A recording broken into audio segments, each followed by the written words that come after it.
Hello friends, स्वागत है आपका अपने चैनल फैक्ट्स और रावली में। अगर आप हमारे चैनल पर नए आए हैं तो चैनल को लाइक और सब्सक्राइब करना ना भूलें। आज का विषय है कि वस्तुओं और सेवाओं के उच्च निर्यात के बावजूद भारतीय मुद्रा रिकॉर्ड निम्न स्तर पर क्यों है। क्या आपने कभी सोचा है भोजन, दवाइयां, धातु, मशीनें और सेवाएं आदि सबके शीर्ष निर्यात करने के लिए हमारी भारतीय मुद्रा रुपये में सुधार क्यों नहीं हो रहा।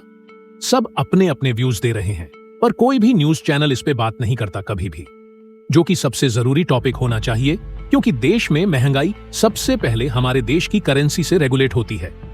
जितनी कम मुद्रा मूल्य डॉलर की तुलना में, उसकी वजह से सभी वस्तुओं का आयात और महंगा हो जाता है और सीधा असर आता है पेट्रोल और डीजल पर, जिसकी परिवहन लागत बढ़ जाती है। भारतीय रुपये के अवमूल्यन के कारण निर्दोष नागरिकों को सामानों की भारी कीमत चुकानी पड़ रही है। महंगे डॉलर के कारण सोने की कीमत रिकॉर्ड उच्च स्तर पर बढ़ रही है और इसने भारतीय स्वर्ण आभूषण उद्योग को नष्ट कर दिया है। सोने के रेट ऊंचे होने के कारण लोगों के पास सोना खरीदने के लिए पर्याप्त पैसे नहीं हैं। कम करेंसी वैल्यू की वजह से हमें भारी नुकसान हुआ है डॉलर खरीदने के लिए। सभी आयातित सामग्री और महंगे हो जाते हैं, पर इस पे कोई ध्यान नहीं दे रहा। सरकार केवल टैक्स बढ़ाने में लगी है और सरकार को करेंसी वैल्यू से कोई मतलब नहीं। अगले वीडियो में हम विस्तार से जानेंगे कि क्या कारक है जो मुद्रा मूल्य पर प्रभाव डालता है। पहला कारक है इन्फ्लेशन, यानी मुद्रास्फीति। इन्फ्लेशन किसी अर्थव्यवस्था में कीमतों में होने वाली सामान्य वृद्धि है, अर्थात माल और सेवाओं की। भारत में कुल मिलाकर इन्फ्लेशन पश्चिमी देशों की तुलना में काफी कम है। रूस के व्यापार अवरोध के कारण यूरोप में गैस और पेट्रोल की कीमतें बढ़ गई हैं। एकमात्र इन्फ्लेशन जिसका हम सामना कर रहे हैं वह पेट्रोल डॉलर की कीमतों में वृद्धि के कारण है, जो परिवहन को महंगा बनाती है। दूसरा कारक ब्याज दरें हैं। मुद्रास्फीति, ब्याज दरों और विनिमय दरों के बीच भी एक मजबूत संबंध है। सरकारों और केंद्रीय बैंकों के पास ब्याज दरों में वृद्धि करके विनिमय दरों को प्रभावित करने का अधिकार है। इसमें निवेशक कम ब्याज दरों वाली मुद्रा से उच्च ब्याज दरों वाले देश में तेजी से और लगातार पैसा स्थानांतरित करते हैं, जिससे निवेश पर त्वरित रिटर्न मिलता है। चीन की तुलना में भारतीय विनिमय दर काफी कम है। यही वजह है कि कई विदेशी कंपनियां भारत में मुख्यालय और विनिर्माण कारखाने खोल रही हैं। उदाहरण के लिए एप्पल, डेल, सैमसंग आदि प्रत्यक्ष विदेशी निवेश के जरिए। यह कारक भारतीय अर्थव्यवस्था पर अनुकूल रूप से काम कर रहा है, फिर भी मुद्रा में सुधार से कोई लाभ नहीं हुआ है। तीसरा कारक है सरकारी सार्वजनिक लोन। किसी देश की लोन रेटिंग भी एक ऐसा कारक है जो उसकी मुद्रा विनिमय दर को प्रभावित करता है। हालांकि विदेशी निवेशक बड़े सार्वजनिक घाटे और सरकारी लोन वाले देशों में निवेश करने की कम संभावना रखते हैं। लोन चूक के डर से निवेशक उस मुद्रा में मूल्य वर्गित बॉन्ड बेच सकते हैं, जिसके परिणाम स्वरूप विनिमय दर के मूल्य में गिरावट आ सकती है। सरकारों को बड़े लोन के कुछ हिस्सों का भुगतान करने के लिए पैसे छापने की भी आवश्यकता हो सकती है, जिसके परिणाम स्वरूप इन्फ्लेशन होती है। भारतीय लोन अधिक है, लेकिन भारत सबसे तेजी से बढ़ती अर्थव्यवस्था है, इसीलिए देश को कई परियोजनाओं के लिए धन की आवश्यकता है, इसलिए लोन आवश्यक है। यह कारक देश के लिए अनुकूल है, इसलिए मुद्रा पर इसका कोई सकारात्मक प्रभाव नहीं पड़ता है। चौथा कारक है राजनीतिक स्थिरता। किसी मुद्रा की मजबूती किसी देश विशेष की राजनीतिक स्थिरता से भी प्रभावित हो सकती है। विदेशी निवेशक उन देशों में निवेश करने के लिए अधिक आकर्षित होते हैं जहां राजनीतिक उथल पुथल की प्रवृत्ति कम होती है। भारत में राजनीतिक स्थिरता बहुत स्थिर है, इसलिए यह हमारी मुद्रा के मूल्य के लिए अनुकूल है। फिर भी रुपये के मूल्य में कोई सुधार नहीं हुआ है। पांचवा कारक है आर्थिक मंदी सिद्धांत रूप में। जब कोई देश मंदी में प्रवेश करता है तो आमतौर पर उसकी मुद्रा का अवमूल्यन होता है। उदाहरण के लिए कनाडा में मंदी आ गई और देश से पैसा बाहर जाने लगा। इसके लोग कनाडाई डॉलर बेचकर दूसरी मुद्राएं खरीदने लगे, जिसके परिणाम स्वरूप कनाडाई डॉलर के मूल्य में गिरावट आई।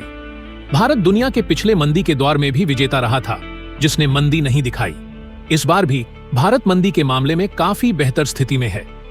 यह कारक भारतीय मुद्रा के मूल्य को प्रभावित नहीं करता है। छठा कारक है व्यापार की शर्तें।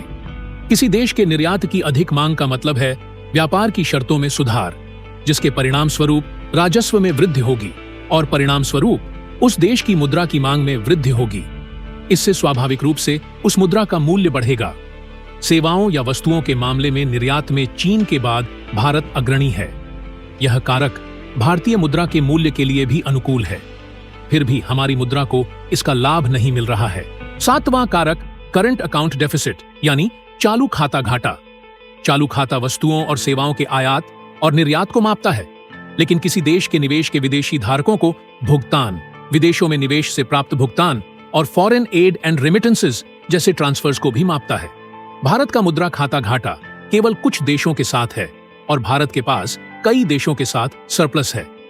इस कारक ने भारतीय अर्थव्यवस्था पर बहुत अधिक प्रभाव नहीं डाला है, क्योंकि कुल मिलाकर भारत ने 2024 के मार्च में समाप्त होने वाली तिमाही में 5.7 अरब डॉलर का करंट अकाउंट सरप्लस दर्ज किया है। 8वां कारक अर्थव्यवस्था में विश्वास है। उदाहरण के लिए, यदि सट्टेबाजों को लगता है कि यूरो गिर जाएगा तो वे अब उस मुद्रा के लिए बेच देंगे जो उन्हें लगता है कि मूल्य में वृद्धि होगी।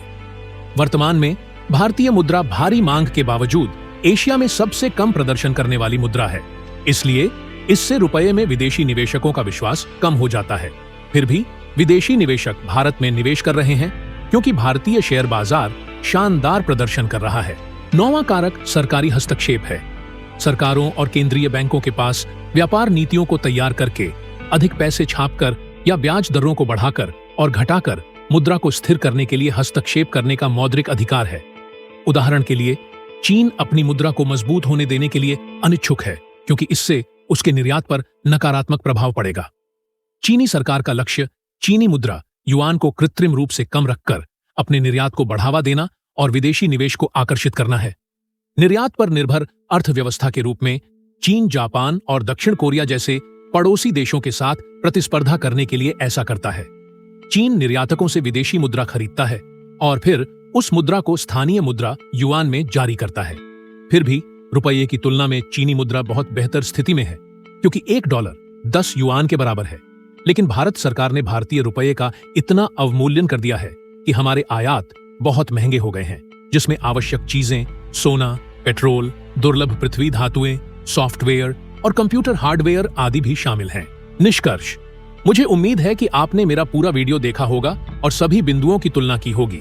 सभी कारकों को छोड़कर भारतीय मुद्रा के मूल्य में गिरावट का मुख्य कारक भारतीय सरकार है।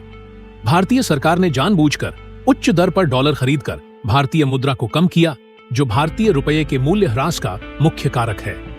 कोई भी इस बिंदु के बारे में नहीं सोच रहा है और कोई भी समाचार में इस बारे में बात नहीं कर रहा है। यह उन बड़े व्यापारियों के लिए भी समस्याएं पैदा कर रहा है जो विदेश में अपना व्यापार बढ़ाना चाहते हैं।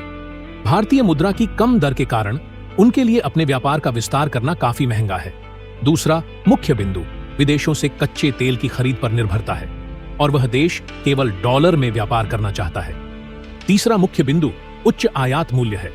क्योंकि भारतीय व्यवसायों को निर्यात से प्राप्त होने वाले आयात के भुगतान के लिए अधिक डॉलर की आवश्यकता होती है, इसलिए अमेरिकी मुद्रा की मांग बढ़ जाती है। यह भी केवल भारतीय मुद्रा के कम मूल्य से संबंधित है।